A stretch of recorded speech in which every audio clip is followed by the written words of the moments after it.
Muy buenas tardes, querida audiencia de Radio Mapa. Estamos en un nuevo capítulo de reporte semanal correspondiente al capítulo del 23 de marzo de 2026. Esperemos que se encuentren muy bien. Aquí estamos con Juan Rodríguez y Roberto Baeza en los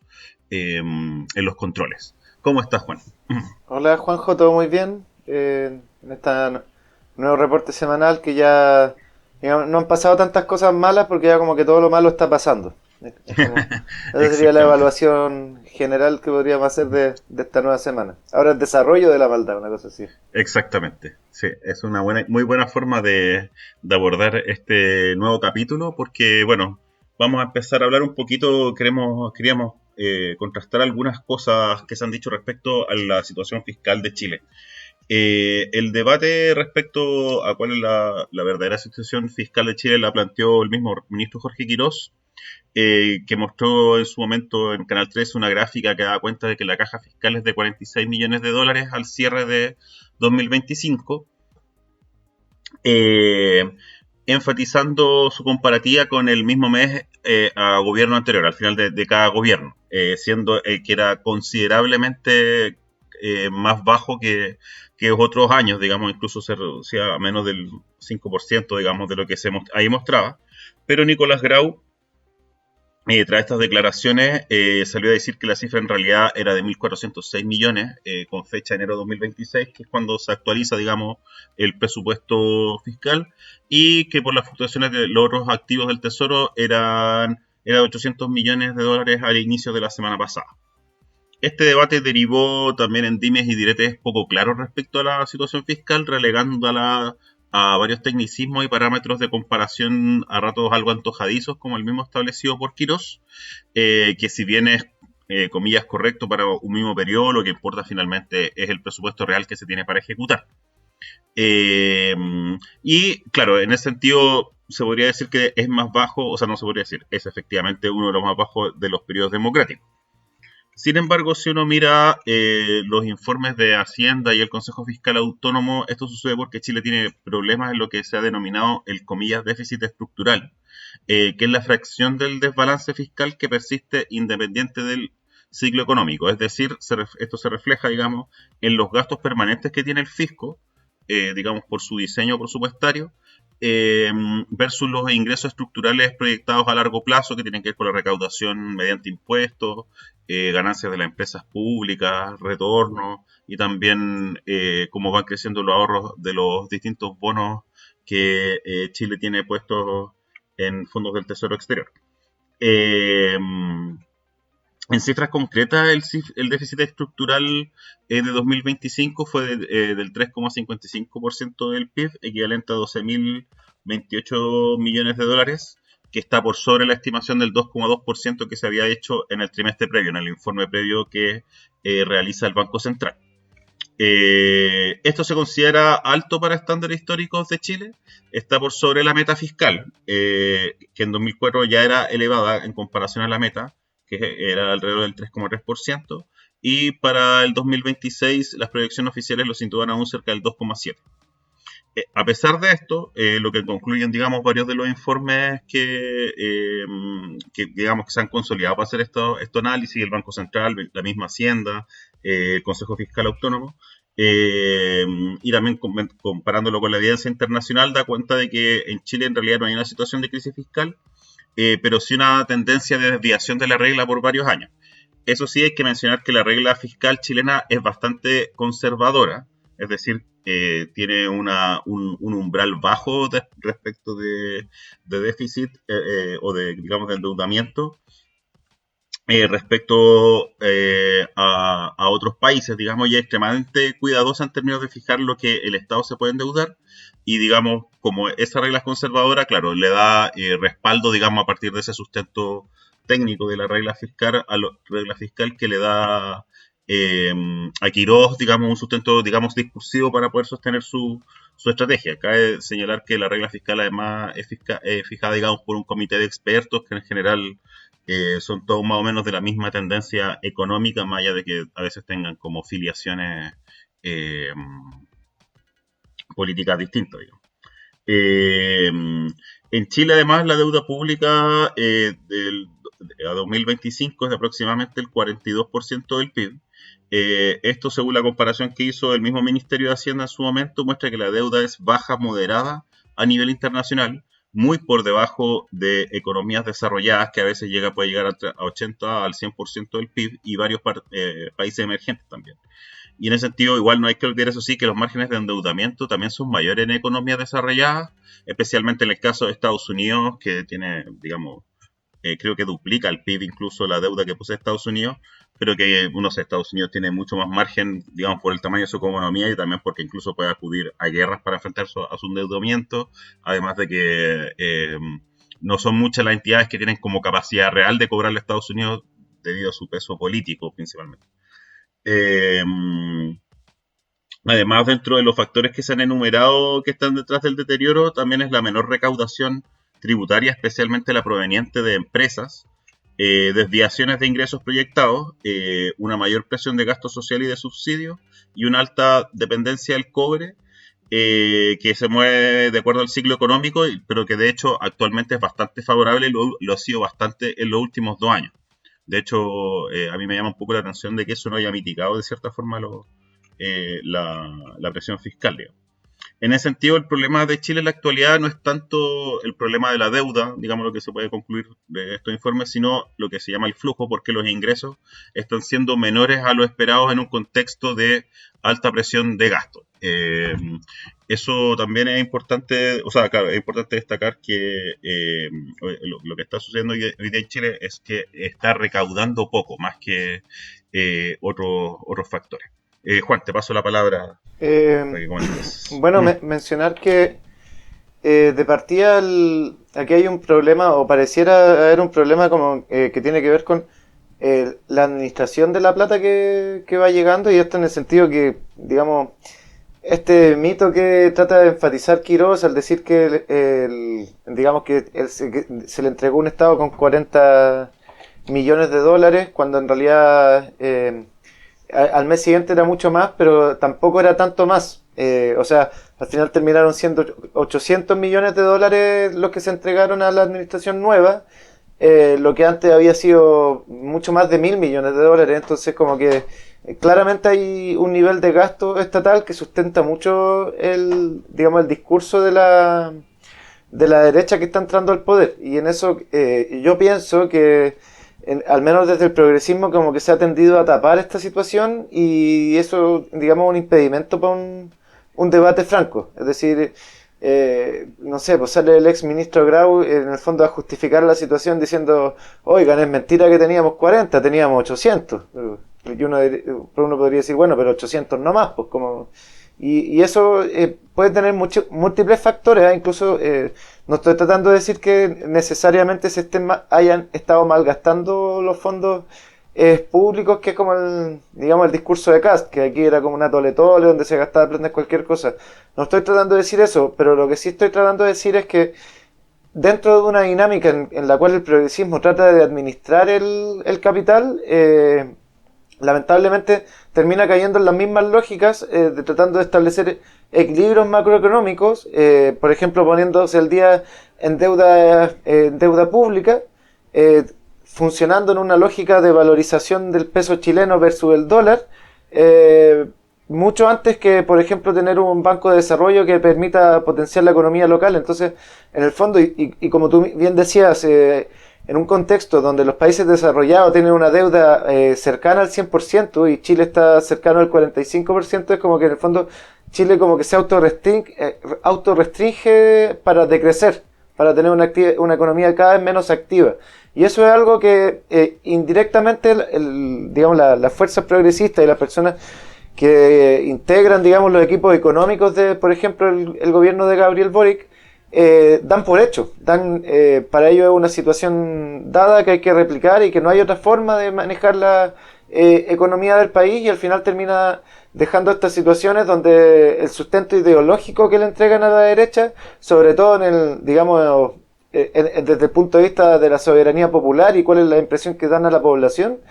es que la izquierda entra al poder para generar un gasto público innecesario. que muchas veces es necesario en la medida en que gran parte del gasto público es para mejorar la calidad de vida de las personas, pero que indiscutiblemente termina siendo también una forma de justificación a los mecanismos que el sistema capitalista y neoliberal establece para la administración del Estado, y que al final es como meterse en una caja y de ahí no tratar de salir, y digamos es una consecuencia. Entonces bueno, es algo que es bastante lógico en el fondo, que tiene que ver con que es el problema y digamos el espejismo que se produce cuando alguien entra en el poder para buscar transformaciones, pero manteniendo una lógica casi religiosa de respeto hacia la institucionalidad, que es el caso anterior, y que en el fondo la derecha se está aprovechando de digamos, esta situación que dejó la izquierda establecida, y es difícil debatir que el mentiroso Esquirós, al estar digamos, contando estos números de diciembre del 2025 que decían 40 millones de dólares, pero cuando tu debate son 800 millones de dólares, que tampoco es lo que digamos, se acostumbraba a entregar de un gobierno a otro. Entonces al final como que se trata de tapar el sol con un dedo, y yo creo que eso igual lamentablemente afecta mucho el relato de la izquierda progresista, y creo que la izquierda progresista está cayendo en esa misma trampa, digamos, de tratar de administrar el capitalismo y no de superarlo o generar alguna lógica más alternativa o transformadora a nivel nacional, no sé cómo se le busque. Sí, sí, es muy claro que finalmente este es un problema que de alguna forma se genera el propio progresismo al ser, digamos, al seguir, digamos, los dictámenes y dogmas macroeconómicos que plantea, digamos, bueno, la institucionalidad económica mundial y nacional, digamos, desde el Banco Mundial y el Fondo Monetario Internacional hasta, digamos, el Banco Central y, y el Consejo Fiscal Autónomo, por ejemplo. Eh, y bueno, yo creo que al final lo que aquí se está evidenciando, uno, es precisamente cómo, digamos, venimos arrastrando un problema de deuda pública desde ya hace varios años, o sea, no un problema, pero de crecimiento de la deuda, que también es un mecanismo, digamos, que tienen los países para poder dinamizar su economía, pero que como el problema que se ha identificado, digamos, estos mismos informes es que se está recaudando poco por, digamos, por factores derivados del crecimiento económico, es decir, y esto ya es un consenso bastante transversal, digamos que Chile lleva creciendo poco hace como 15 años, eh, y la respuesta en general que yo encuentro que dan los economistas, digamos, burgueses, digamos, los economistas oficiales, digamos, del modelo en Chile, eh, ha sido para mí bastante mediocre, porque hoy día se reduce, por ejemplo, al hecho de la famosa permisología, al hecho de que hay que eliminar las trabas de la permisología, lo que por un lado da cuenta más allá de ciertas burocracias que pueden ser media lentas o absurdas desde algún punto de vista, es que en su deseo está el no cumplir estándares medioambientales, es decir, si lo apretáis un poquito con respecto a esos estándares, no muestran capacidad de poder adaptarse a las exigencias medioambientales mínimamente responsables que se tienen que tener hoy día a la hora de invertir. Eh, y que por otro lado, y en ese sentido, no hay ninguna pregunta respecto a cómo nosotros simplemente vendemos más, cómo generamos mercancías que tengan mayor valor en el mercado, o por último que por volumen, digamos, produzcamos más. Esas preguntas no están eh, todavía bien respondidas, digamos, por parte de este grupo de economistas, que es lo que finalmente nos permitiría poder lidiar un poco con el déficit fiscal, más allá de que también el Estado debería tener otras estrategias para poder hacer que ese gasto también se pueda, digamos, optimizar mejor, digamos. Por ejemplo, por ejemplo, tener empresas del Estado más sustentables. Además, también, esto sin mencionar también que de la pregunta si realmente la estructura impositiva de Chile es justa, y de hecho la quieren hacer más injusta ahora Quirós, eh, la pregunta de si las grandes inversiones, digamos, de las industrias estratégicas que hay en Chile lo están haciendo en los lugares donde van a traer mayor beneficio a la población. Eh, Y también preguntarse en el caso del cobre o también las tierras raras, el litio, etcétera, especialmente en la coyuntura actual de las guerras, digamos, que están habiendo, eh, poder preguntarse también de cómo contar con una verdadera soberanía sobre los recursos estratégicos, que es lo que ya están muchos diciendo también que, digamos, hay que actuar geopolíticamente para asegurar cierta prosperidad en el futuro y eso es lo que no estamos haciendo. O sea, en Chile se está buscando hacer lo mismo de siempre y en ese sentido los economistas de ahora tampoco tienen una respuesta, digamos, los economistas tradicionales de Chile. Eh,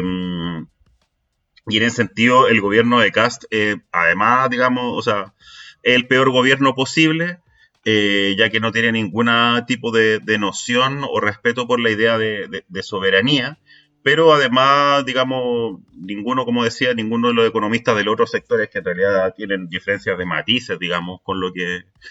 plantea Quiroz, yo creo, eh, no están preparados para, digamos, asumir un rol en una economía que deben tener estados más fuertes. Y eso yo creo que se va a ver pronto, bastante pronto, digamos, no va a ser algo que se va a ver tan, eh, algo digamos que se ha afectado en el largo plazo porque tenemos una coyuntura digamos con el precio del petróleo que también varios economistas están diciendo que va a generar unas presiones inflacionarias importantes especialmente en un país como Chile que importa prácticamente todo el petróleo y el gas que consume. Entonces, bueno, de hecho es parte también de la discusión y de los problemas que tiene que enfrentar hoy día el gobierno de Kast, digamos. Ya se está planteando una, una reforma al MEPCO para que, digamos, los precios de los combustibles, digamos, solo se proteja, o sea, por lo menos la idea que enunció inicialmente Quiroz, digamos, proteja principalmente el precio del querosén, de la parafina, pero que el costo de la gasolina, digamos, que se compra normalmente, digamos, para los autos y todo eso, asuma prácticamente la totalidad del alza.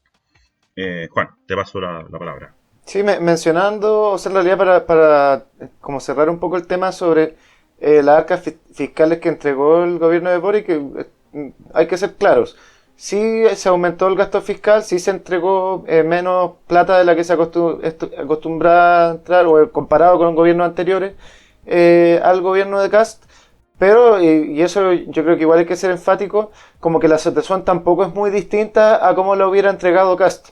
Como que las razones por las cuales el gobierno de Gabriel Boric entregó esas finanzas como las entregó no son voluntarias del gobierno de Gabriel Boric, sino que tienen que ver con las tendencias macroeconómicas y académicas que existen en los economistas neoliberales y que probablemente siendo de Chile Vamos, siendo del Partido Republicano o siendo no sé, del Partido Socialista, más o menos hubieran hecho las mismas operaciones macroeconómicas. Entonces, como que en eso hay que ser bastante enfático de no caer en la lógica de que esto es una culpa como que se entendiera como que en el fondo como que Boric estaba construyendo un estado fallido por entregar esta condición, sino que así como entregó poca plata, también entregó una baja deuda. Entonces que hay que ponderarlo y no es para nada la situación de debacle económica y de emergencia económica que trata de plantear Kast, que en el fondo lo que él quiere entrar ahora es una lógica de recaudar aún menos plata por impuestos y en el fondo seguir consolidando, como ya ocurrió previamente, que los ingresos que entraran, digamos, a las arcas fiscales provinieran principalmente del cobre y del litio. Y se ha disminuido la cantidad que se recauda en impuestos y ahora con estas nuevas reformas que pretende generar Kast, esto aumenta y en el fondo el Estado chileno empezaría a vivir prácticamente de las commodities que significa el cobre y el litio y no digamos, de su relación con la economía interna, lo que obviamente es una medida como bastante neoliberal y por sobre todo una medida que solamente se puede sustentar en un choque económico. Entonces, digamos, podríamos acercar un poco como a las lógicas que estableció la dictadura en los primeros años. Como que eso más o menos, digamos, haciendo analogía muy lejana, es como lo que podríamos ver que quiere producir Kast, es decir, generar un Estado sin capacidad de gasto, potenciando esta situación que le entrega Gabriel Boric, que en el fondo que le dio el pase para generar esta situación. Sí, sí, de hecho, bueno, eso también se refleja en el hecho de que, o sea, a mí lo que me llama la atención, digamos, es como escenario comunicacional que se arma como completamente desplegado en el sentido de que hay que tomar ¿cómo se llama? Decisiones dolorosas, que, no hay, que estamos en un momento de emergencia económica, siendo que en realidad no estamos lejanos, o sea, no es la situación, o sea, digamos, emergencia económica es que estuviese a puertas de un default, una recesión, y todas esas situaciones están bastante lejanas. De hecho, la economía se entregó creciendo más de incluso de lo que se estipulaba el año pasado. Y lo mismo con la inflación. Y lo que sí va, o sea, digamos, se va a poner complicado va a ser el tema de la inflación nuevamente debido a la alza tremenda que va a tener el petróleo muy probablemente en las próximas semanas. Pasemos al siguiente tema, que tiene que ver con un poco, bueno, un poco vinculado con lo mismo, también un poco vinculado a lo que ya habíamos estado revisando en el reporte de la semana pasada, que es revisar un poco las medidas de Kast que ahora se han enunciado, digamos. Esta semana estuvo bastante marcada por varias coyunturas. Una de las primeras que a mí me gustaría destacar, porque es completamente, digamos, incoherente con el discurso de austeridad que tiene Kast, que es el aumento del tope salarial de los asesores, eh, digamos, que decreta el gobierno una vez que asume la presidencia de la República. Los asesores ahora podrán recibir hasta 9,9 millones de pesos mensuales, y también y con un rango mínimo de 7 millones 700, digamos, si cumplen menos requisitos de lo establecido inicialmente. Esto en comparación al gobierno de Gabriel Boric, que el máximo eran de 5,5 millones de pesos. Y bueno, también lo subió para los asesores de todos los ministerios, digamos, llegando a sueldos de 8 millones 200, 6 millones 400, bastante más altos de los que ya habían, y también, bueno, o sea, contraviniendo, digamos, todas las medidas de autoridad que se vienen aquí diciendo. No sé si tienes algo que comentar respecto a esto, Juan. Sí, o sea, bueno, hay un tema que puede ser un tanto engañoso, como cómo podría usar Kast posteriormente esta situación, ¿ah? Porque en primera instancia se genera la crítica de que aumenta los sueldos a altos funcionarios públicos, por supuesto, y eso numéricamente, por lógica, aumenta el gasto fiscal en esas áreas. Pero podría ser que lo que él esté planeando es al paralelo a este aumento de sueldo a ciertas personas, generar un porcentaje importante de despidos en el sector público, con lo que a posteriori podría establecer el argumento de que si bien aumentó sueldo a ciertas personas, en general disminuyó el gasto en sueldos porque se eliminó la grasa del Estado, y ahora los que están contratados porque son excelentes profesionales, pero que ya no tenemos tantos profesionales porque no era necesario tener tanta gente. Como que intuyendo más o menos cuál ha sido su discurso y la trayectoria de uno podría imaginarse y especular que tal vez, no sé, para el discurso de... Ahora creo que se hace para el día del juramento de la bandera, el discurso presidencial. Bueno, que para esa ocasión él ya tenga preparado la respuesta y diga, bueno, nos critican por habernos aumentado los sueldos, pero resulta que le ahorramos al Estado de Chile, no sé, 5.000 millones de dólares en funcionarios que eran pituteos políticos, bla, bla, bla. O sea, digamos, no hay que confiarse tanto de esta situación porque, y es lo que podemos ver en general, que lo que están haciendo es tirando muchos dardos en distintas direcciones como para que alguien se agarre de este o de aquel. Y en ese sentido, lo que sí, y digamos que al menos una cosa que le tiene que hacer efecto mediáticamente a las personas, o ojalá que así fuera, es la inconsistencia de promulgar la austeridad a partir del aumento de sueldo, en una dinámica en la que ellos mismos criticaban eso. Como que yo creo que en eso hay que ser bastante claro, ya que es parte del discurso del Partido Republicano, como criticar a sus adversarios políticos en la dinámica de qué se creen estas personas que dicen que poco menos que no tiene que haber riqueza y viene el Estado a enriquecerse. En cambio ellos son muy coherentes en el sentido que ellos dicen, yo creo en la riqueza y pretendo enriquecerme con el Estado, como que en el fondo tiene que generar un efecto muy fuerte, digamos, ojalá que si fuera como en la incoherencia que esto ocurre, porque si no, simplemente ellos lo van a entrar a justificar, como imagino que ya estarán planificando. Si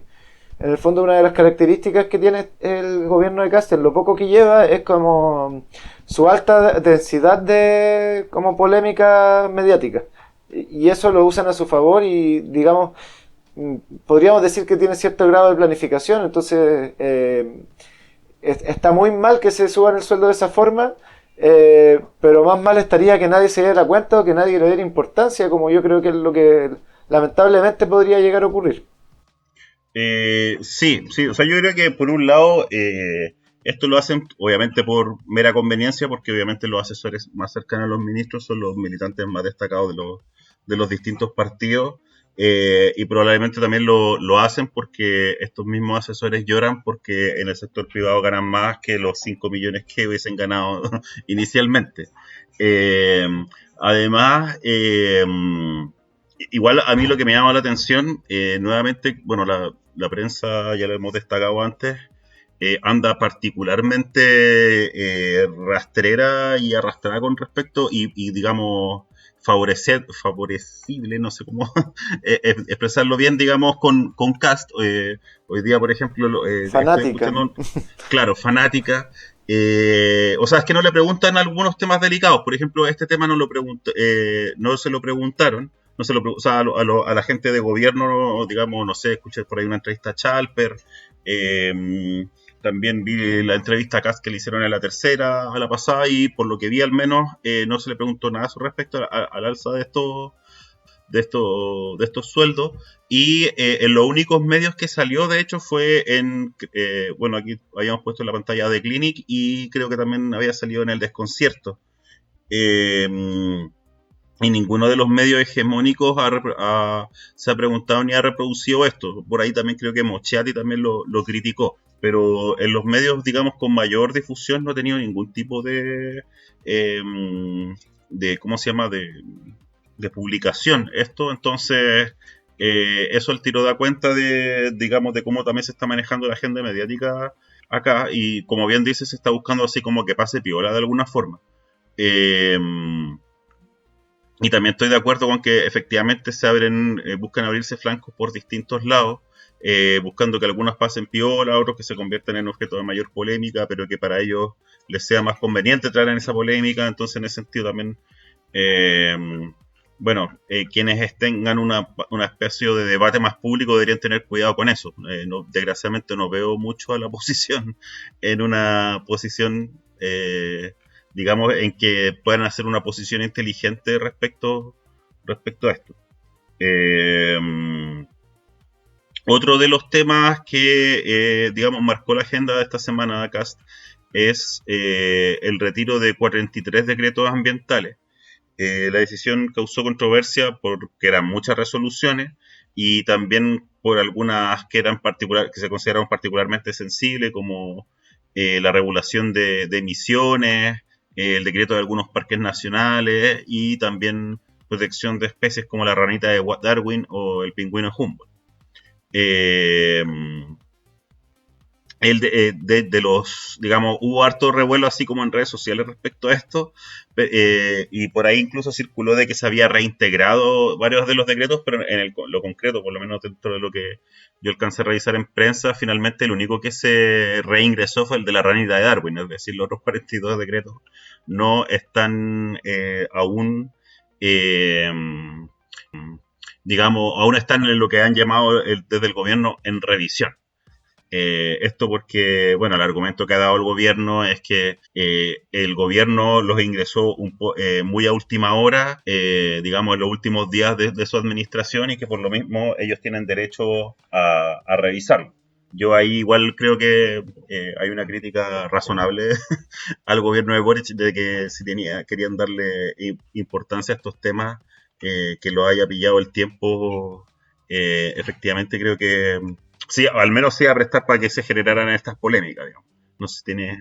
algo que decir al Sí, respecto de esto. bueno, que lamentablemente es compleja la situación y comparto contigo y es muy evidente, o sea, ¿por qué todas estas cosas que eran decretos entregan a última hora, pudiendo haberse entregado en primera instancia. O sea, como que da la impresión que había alguien a quien no se le quería molestar haciendo este tipo de cosas, que el gran capital y los grandes interesados en esta situación, y que en el fondo lamentablemente nos hace pensar de que como que los jefes son los mismos, pues. O sea que Kast trabaja para ciertas personas, pero que el gobierno de Boric también estaba sometido a esos intereses, porque ¿por qué no fueron integrados estos decretos y enviados a Contraloría en primera instancia, el primer mes de gobierno, de parte de los primeros 100 días de gobierno? ¿Por qué se entregó en los últimos días de gobierno y para generar esta situación y dar la posibilidad de que Kast pudiera, digamos, no apelarlo, pero retirarlo? Y ahí, digamos, lamentablemente no hay que ser ingenuo, sobre todo considerando que en estas tareas trabajan particularmente abogados y personas que tienen conocimiento en la administración pública. Por supuesto que saben que hay periodos de retiro de ciertas cosas y hay cierto, digamos, un plazo para todo lo que se desarrolle a nivel burocrático, y no es coincidencia, y no puede ser coincidencia. O sea, creo que habría que ser, insisto, muy ingenuo en pensar de que se integraron estos proyectos a última hora solamente en una dinámica como de cumplir. Yo creo que más allá de cumplir, se entregaron a última hora para no cumplir. Y, ¿cachai? Y es terrible y complejo, porque al final como que o sea, deja entrever la verdad, que da lo mismo quien esté a cargo de la presidencia, porque los que controlan el poder económico son tales y van a seguir controlando. Como que no, cualquier fuerza política, al menos en este contexto, es muy débil frente a la potencia de los grupos económicos, y el gobierno de Gabriel Boric es una evidencia de eso, al igual que todos los gobiernos de la ex concertación que lo precedieron. Sí, sí, de hecho voy a pasar a otra de las medidas, digamos, que enumeramos acá, que estamos viendo en una noticia de Interferencia, que es un buen resumen, que es el de la negociación ramal. Aquí, bueno, Kast también retiró el proyecto que estaba, de hecho había tenido unas primeras instancias de discusión en el Congreso para implementar la negociación colectiva multinivel, también conocida como negociación ramal. Y claro, Kast la retiró haciendo uso de sus facultades constitucionales. Y era como una de las principales, digamos, reformas que quería lanzar Boric, pero que lo ingresó recién el 9 de enero de 2026. O sea, bueno, esta era una reforma que de hecho se sabía que no se iba a aprobar, porque esta reforma, digamos, esta visión de la negociación ramal no tiene, o sea, ni siquiera, a ver, ¿cómo decirlo? Es visto como una medida ultraizquierdista en general por el mundo político chileno y por el mundo político, o sea, bueno, político empresarial, digamos. Y en general, digamos, yo creo que había muchos políticos de centro izquierda, digamos, que no tenían ningún tipo de predisposición a aprobar esto. Y en ese sentido, yo creo que de todos los intentos que hizo el gobierno de Boric en términos de reforma, el hecho de lo ingresado recién este mismo año habla también de un intento medio burdo de como de demostrar que se intentó cumplir y que además se intentó dar una... O sea, y yo vi algunas justificaciones, digamos, en las redes sociales de gente del Frente Amplio y cosas así, de que esto iba a instalar la discusión o que se le iba a generar un tipo de presión política a Kast porque iba a retirar este proyecto de ley, pero en realidad claramente... por un lado, era tan claro que no iban a haber condiciones políticas para aprobarlo en el Parlamento, y por otro lado, y era tan obvio eso que era súper burdo realmente por parte del gobierno aspirar a que de verdad se instalara un debate que le generara impopularidad acá sobre esto. O sea, el tema de la negociación ramal yo creo que no ha tenido un nivel de difusión, digamos, como social. Como Chile además tiene... es un país, digamos, de poca sindicalización, digamos, donde los sectores tradicionales más que nada están sindicalizados y que además no son sectores, a diferencia de lo que se suele creer, tan politizados en el sentido de que estén encargados, o sea, como esforzándose por difundir los valores del sindicalismo, las ventajas del sindicalismo. Creo que en todas esas condiciones, creo que en ese sentido lo de la negociación ramal fue, no sé, francamente ridículo por parte del gobierno, y bueno, lo que hizo Kast ya era solo la consecuencia natural, y que obviamente quería marcar el punto de que ese tipo de cosas no van a pasar bajo ninguna circunstancia en su gobierno ni en muchos futuros probablemente. Sí, bueno, cabe la situación y en el fondo la crítica que se puede hacer, que, o sea, lamentablemente como que, como que terminamos generando la crítica porque ni siquiera es como que sea muy intencional, ¿eh? Es como que está tirado, digamos, está la pelota en el área chica. El, en el gobierno de Gabriel Boric el trabajo sindical fue muy bajo en general. De hecho, los mismos, algunos dirigentes de la CUT han señalado que en cuanto a trabajo legislativo para, digamos, en torno a las consultas para elaborar leyes como esta, el gobierno de Gabriel Boric hizo un mucho menor trabajo con la CUT que lo que se había hecho en el segundo gobierno de Michelle Bachelet. O sea que fue un gobierno en materia sindical mucho menos activo que el gobierno de Michelle, el segundo gobierno de Michelle Bachelet. Entonces estamos hablando que en verdad no hubieron nunca muchas ganas, porque una cosa es que el trabajo prelegislativo hubiera sido intenso y que por a veces motivos se hubiera atrasado el proyecto, pero la verdad es que estuvo abandonado el desarrollo de estos proyectos durante 3 de los 4 años que tuvo Gabriel Boric en el poder. Y por otro lado, como que también uno lo puede ver a nivel general, como que en realidad tampoco hubo un fortalecimiento particular al mundo del trabajo en ninguna de las aristas que podrían ser competentes. O sea, por ejemplo, se prometió un desarrollo de las cooperativas de trabajo, distintas cooperativas a nivel económico, y la verdad es que no hubo cambios sustanciales a como podría haber sido previamente. Están como estas lógicas muy pequeñas que hace Cercotec, etcétera. Eh,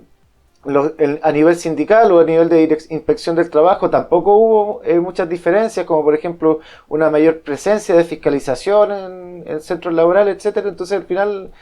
como que es una de las consecuencias de estar al debe en un tema que debía ser uno de los temas centrales en un gobierno que por ejemplo pretendía asemejarse a los factores positivos del gobierno de Allende, porque que fue como más o menos lo que Gabriel Boric intentó vender en su momento y que en realidad nunca se incluyó al mundo del trabajo en el poder político. Y ya entregarle una reforma como esta a punto de que estuviera entrando en el receso legislativo del año 2026 ya es una demostración más de que en verdad lamentablemente nunca fue prioridad, pues. Y quizás fueron prioridades otras cosas en términos laborales, como por ejemplo la negociación de 40 horas, que al final terminó incluyendo la flexibilización laboral que proponía Piñera. Entonces, que no fue una ley que se elaborara en conjunto, particularmente con los trabajadores, sino que incluso fue una ley que prácticamente negoció ciertos parámetros con el empresariado. Y así suma y sigue. Entonces, insisto, esto es una consecuencia de una trayectoria, digamos, que no estuvo para nada enfocada en fortalecer el mundo sindical, sino yo creo que con bastante desidia miró todo este mundo durante el pasado gobierno. Sí, sí. De hecho, yo creo que habla mucho como del ensimismamiento político, el hecho de haberla enviado, como, eh, o sea, es tener esa visión, o sea, es como cuando estás tan encerrado en tu ministerio, por decirlo así, eh, en este caso el ministro Bocardo, digamos, eh, está tan ensimismado y, digamos, donde tienes como solamente tienes las voces de tus asesores o de la gente que te apoya y que te dice, no, si tienes que cumplir, mételo y podemos así instalar este debate, pero en realidad no hay, digamos, ningún tipo de conexión con la realidad política realmente. O sea, no, en ese sentido, de verdad yo no lo entiendo. No, porque ni siquiera es como que no creo que la CUT esté aplaudiendo así como no, aplaudo al ministro Bocardo por haber ingresado, por último por hacer el gesto, no lo veo, digamos, o sea, eh, entonces es curioso, bastante curioso lo que pasó con esto y bueno, bastante obvio lo que hizo Cast. Otra de las medidas, bueno, algo comentamos la semana pasada también, el límite de la gratuidad, eh, que enmarcado en esta especie de ley ómnibus, que en realidad todavía Cast no la presenta, yo creo que todavía está ahí tanteando de en qué va a consistir esto, es proponer, digamos, limitar la gratuidad a personas menores de 30 años y que se frene la extensión del beneficio de otros deciles, que eso es algo que está en la ley de la gratuidad, digamos, que debería ser correlativo al crecimiento económico. digamos, y aquí, digamos, el dato que se entrega es que de los 612.000 estudiantes con gratuidad del proceso de admisión 2025, el 1,43 corresponde a alumnos por sobre los 30 años, equivalente a 8.700 personas. Y si se consideran todas las instituciones adscritas a la gratuidad, aumenta a 25.000 personas. Y eso es bastante, o sea, por un lado me parece que se busca dar una señal política más que económica, porque en realidad el ahorro yo creo que se genera con eso es mínimo, y al final es una forma de empezar como a pegarle a la política la gratuidad. Yo creo que lo que está de fondo es como de alguna forma querer eliminar la gratuidad. Y claro, se parte con estos pequeños recortes, además con esta agudización que se quiere hacer del cobro del CAE. Eh, y, eh, y que finalmente, digamos, tiene que ver con eso, con una intención explícita digamos, de limitar este derecho, que en realidad tampoco opera como un derecho, sino más bien como una especie de beca o voucher. Eh, ¿Cómo, o sea, qué piensas tú de esto, Juan? Em, O sea, es que lo que pasa es lo que está buscando Kast en realidad, y como dices tú, bueno, lo dijimos la semana pasada, como por reiterar la idea, pero como que hay un cierto grupo etario en que Kast quiere como dar golpes. Y en este caso se coincide con las personas que... Hay una generación que debe mucho CAE y que esta misma generación por sobre 30 años, entonces como que al final, como dices tú, es como lo que busca es generar como el hito político y digamos, la dinámica en la cual es gratuidad pero con ciertas condiciones que ya están, pero que estaban en una tendencia a irse eliminando, es decir, a aumentar el rango digamos, de registro social de hogares en los que podía postular a gratuidad. Y ya con esto como que en el fondo volvemos a segregar. Pues. Esto es una beca para algunas personas, no es un financiamiento directo de la educación pública y privada. En el fondo yo creo, y en eso no sé, hay que ver hasta dónde llega, digamos, efectivamente, pero yo creo que también lo que busca es generar el ambiente de movilizaciones estudiantiles. No me extrañaría que en el fondo todo esto tenga como el incentivo de también potenciar el negocio privado tanto en salud como en educación, por ejemplo. O sea, como porque empiezan las movilizaciones y al tiro empieza como la comparación entre las universidades privadas y públicas en la dinámica en la que las públicas están mucho más en paro. Entonces, eso sí es digamos, para un contexto de represión y un contexto en el cual, no sé, pues vemos que el grupo político, al menos el que representa al presidente, lo que busca es generar la dinámica del enemigo interno. Y claramente los estudiantes, digamos, durante el periodo de transición o post-dictadura han sido siempre como un chivo expiatorio bien simple para un gobierno para en el fondo echar la culpa y generar la efervescencia social y el conflicto social en el grupo de estudiantes, y esto, digamos, un buen punto de partida. También hay que agregar que digamos, se está promoviendo la idea de que los que se va a exigir el cobro del CAE, digamos, más rigurosamente a las personas que ganan más de 1,5 millones de pesos al mes, que en realidad es un porcentaje también ínfimo de la gente que debe el CAE. Entonces también es, digamos, para generar el gesto de como, usted que gana 1,5 millones de pesos al mes no merece ser moroso del CAE, merece, digamos, estar pagándolo. Y en ese sentido, lo que busca, digamos, o sea, yo digo, lo que busca como en rasgos generales es establecer como una dinámica de meritocracia en todo este tipo de beneficios. Lo que igual también, digamos, hay que entender que tiene cierto grado de asidero en la opinión pública, porque por ejemplo si a una persona le dicen, mire, le vamos a cobrar el CAE a las personas que ganan más de 1,5 millones de pesos, yo creo que hartas personas, digamos, común y corriente que escuchan esa noticia, igual deben decir, bueno, está bien, pues si pueden pagarlo. Como que entonces como que también obedece como una lógica de satanización al moroso. Y obviamente eso ya cambia totalmente el debate en torno a la condonación del CAE, que tenía que ver con la lógica que digamos, al menos se había ganado en algún momento como en las urnas, que era de establecer que la educación es un derecho y no un privilegio, y que por eso no podían existir deuda educativa en la medida en que tenía que ser la sociedad la que financiara la educación. Y eso, obviamente, Kast lo que busca es contravenir esta situación y volver a la lógica del mercado y el privilegio en la educación, pues una cosa evidente y que es parte de su ejecución, digamos, de como la materialización de esa idea. Sí, sí, yo también quería, yo creo que nunca hay que dejar de recordar que todas estas deudas del CAE son deudas que se tienen con instituciones bancarias. Entonces, además cuando se hacen políticas para, digamos, cobrar el CAE, es porque quieren, o sea, es porque quieren que llegue más plata hacia los bancos, digamos. Y porque también,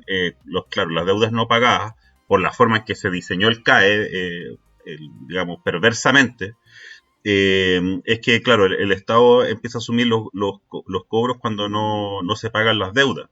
Entonces, eh, por anga o por manga, aquí lo que se está cubriendo el negocio, el gran negociado que hicieron los bancos con el CAE, eh, y que el gobierno de Boric no tuvo, digamos, la valentía de poder enfrentar bien. Y que además, digamos, lo hizo con una reforma que yo encuentro, personalmente considero bastante mediocre, que era esta del FES, y que de hecho a mí me llamó la atención que Kass no la retirara tampoco. Yo pensé que le iba a retirar, quizás quiere hacer algún malabar en el futuro para negociar, digamos, con la oposición algún proyecto de ley o alguna reforma, digamos, algún maquillaje, digamos, al sistema de financiamiento actual de la educación superior, mediante una especie de, no sé, un diseño parecido al que se hizo la reforma de pensiones, digamos, pero en versión de la reforma al financiamiento de la educación superior, digamos. Bueno, una de las últimas medidas que yo quería destacar, digamos, considerando ya que se nos está yendo el tiempo, es, digamos, la puesta en marcha del famoso plan escudo fronterizo, que, digamos, Kast empezó la excavación, digamos, de la famosa zanja que él había prometido ya desde su candidatura anterior, digamos, cuando perdió con Boric. Eh, digamos que, digamos, uno de los ejes importantes que tiene su famoso plan escudo fronterizo es, digamos, construir diversas barreras físicas, siendo la zanja la más importante, en sectores críticos de la frontera para impedir el paso de vehículos y personas por pasos no habilitados. Además, el plan incluye el uso de tecnología y de vigilancia avanzada y un despliegue masivo de las Fuerzas Armadas en la frontera. Y el Ejecutivo argumenta que esta medida es necesaria para frenar la migración irregular y el crimen internacional, aunque sectores de la oposición y organismos internacionales también han cuestionado su eficacia humanitaria. De hecho, por ahí también el alcalde de Arica señaló, por ejemplo, que el problema principal que tenían no era tanto de barreras físicas, sino más bien de corte administrativo respecto a la identificación de las personas que vienen entrando. Y en ese sentido, además, yo le añadiría el hecho de que, digamos, las olas migratorias en Chile vienen a la baja considerablemente y respecto a los años fuertes, digamos. Eh, y en ese sentido, yo creo que respecto al tema como de control de la migración, yo creo que esto tiene harto de pirotecnia. Y en ese sentido también me pregunto nuevamente por el tema, o sea, por la señal en términos de austeridad fiscal. Kast obviamente va a justificar hasta el último día que esto es un gasto público bien ejecutado, pero finalmente, y probablemente quizás disminuyan las cifras de migración, pero que sea producto de estas políticas, digamos, yo lo pongo bastante en duda. No sé si Juan, tú quieres comentar algo. Sí, o sea, mencionar que en realidad es una absoluta estupidez el plan, es irrealizable, es un gasto innecesario y sobre todo que la zanja se hace en un lugar donde hay arena y hay tormentas de arena. Entonces, eventualmente quizás no se llene la zanja entera de arena, pero eventualmente sí se va a llenar una parte y por esa parte va a poder pasar una persona fácilmente o con ayuda de una escalera pequeña o no sé, si es que se concretara toda la zanja, en cualquier lugar una persona podría pasar con una escalera. Entonces, además de zanja, tendrías que tener un ejército así como una muralla espartana de puros soldados uno al lado del otro para que no pasen. Y eso también es inaplicable. Entonces, que es una simple estupidez que lamentablemente obedece como un pensamiento infantil de creer que las fronteras son como una especie de fortaleza, así como esa gran fortaleza que tenían los franceses antes de la Segunda Guerra Mundial y que los alemanes pasaron por Bélgica, creo, y se la saltaron. O sea, como que no, las fronteras escasamente han sido así, sobre todo en el desierto. Entonces no es simplemente una foto, una pantalla y una lógica bien estilo Trump, como de estar generando adhesión a partir de promesas cumplidas, como dicen, ¿no? ¿No? De sueños, de ensoñaciones, de cosas que no se pueden realizar, como por ejemplo Donald Trump, me imagino que buscaba tener alguna especie de adepto, gente que simpatizara con él cuando mostró esos videos de Gaza convertida en un resort. Como que en el fondo lo que está haciendo Kass no es muy distinto a lo que haría Donald Trump y es una cuestión mediática nomás, pero el que crea que eso va a ser efectivo y va a ser realizable, en verdad no se está dando cuenta que ahí es donde está el desfalco fiscal, en un gasto totalmente innecesario para la población en Chile. Sí. Bueno, vamos a ir cerrando este capítulo. Hay otros temas, de hecho, ahí mismo sale abajito el retiro del Plan Nacional de Derechos Humanos, que me parece bastante delicado. También se firmó en la OEA, o sea, se retiró la firma, digamos, Chile todos los años firmaba una declaración por respeto a los derechos de las personas LGBTI, eh, digamos, como declaración conjunta de la OEA, y esta vez se adhirió como a la hipótesis de Trump. Eh, por otro lado, también está, digamos, la reforma que se va a hacer al MEPCO, el Mecanismo de Estabilización de los Precios de los Combustibles. Y yo creo que eso, digamos, está anunciado, pero en la semana se va digamos, a materializar, digamos, la fórmula concreta. Según ha estado trascendiendo, digamos, en la prensa, Quirós quiere enfocar el MEPCO principalmente en corregir el precio del queroseno, es decir, la parafina, mientras que los automovilistas, digamos, el precio de la gasolina común, digamos, suba todo lo que tiene que subir, digamos, respecto a las fluctuaciones que está teniendo por el mercado internacional. Que como dijimos al principio, digamos, Chile hoy día no tiene ningún tipo de estrategia para poder protegerse de eso, más allá de que ha habido cierto impulso por la energía renovable. Sí, Así que... también hay que ver el tema que es lo que va a ocurrir con el sector de transporte y la eliminación del Metco, porque si es que al menos inicialmente afectaría, por ejemplo, el sector de camioneros y transportistas en general, y eso hay que ver si es que efectivamente este gobierno llega al punto de generar un conflicto con ellos, porque